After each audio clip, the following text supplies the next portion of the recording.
इस संसार में उसी पुत्र का जन्म धन्य है जिसके चरित्र को सुनकर पिता को गर्व हो। चारि पदार्थ करता लता के प्रियक तुम्हारो प्राण सादा जाके। पिताजी, चारों पदार्थ सदैव उसकी मुट्ठी में होते हैं जो माता पिता को अपने प्राणों के समान मानते हैं।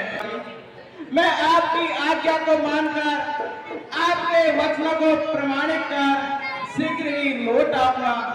हे पिताजी, अब आपकी आज्ञा पालन करने में मुझे विलंब हो रहा है। मैं अब माता जी से मिलकर उनकी आज्ञा लेना हूँ, फिर आपके चरणों में शीश नवाकर मैं वन की ओर प्रस्थान करूंगा। उतरना दीना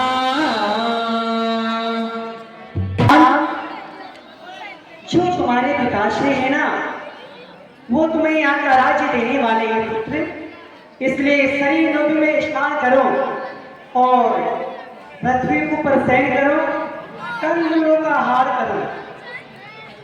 वो शुभ दिन कब आएगा जब मैं तुम्हें राजा हुआ बना देखूंगी पुत्र। धर्मधुरी ने हे माता जी, पिताजी ने मुझे राज्य दे दिया है माता। आयसु तेहु मुदित मन। हे माता जी, पिताजी ने मुझे वन का राज्य दे दिया है। सुनिए माता, क्या कह रहे हो? सुनिए माता, मोए दियो ताते वनवास। हे माता, पिताजी ने मुझे वन का राज्य दे दिया है। मोए दियो ताते वनवास, माते मैं वन को जाऊंगा। मोहे दियो तात वनवास, मात मैं वन को जाऊंगा। मोहे दियो तात वनवास, मात मैं वन को जाऊंगा। वन को जाऊंगा, माते मैं वचन निभाऊंगा। मोहे दियो तात वनवास, मात मैं वन को जाऊंगा। मोहे दियो तात वनवास, मात मैं वन को जाऊंगा। हुआ ताते को हुक्म माने मैं वन को जाऊंगा।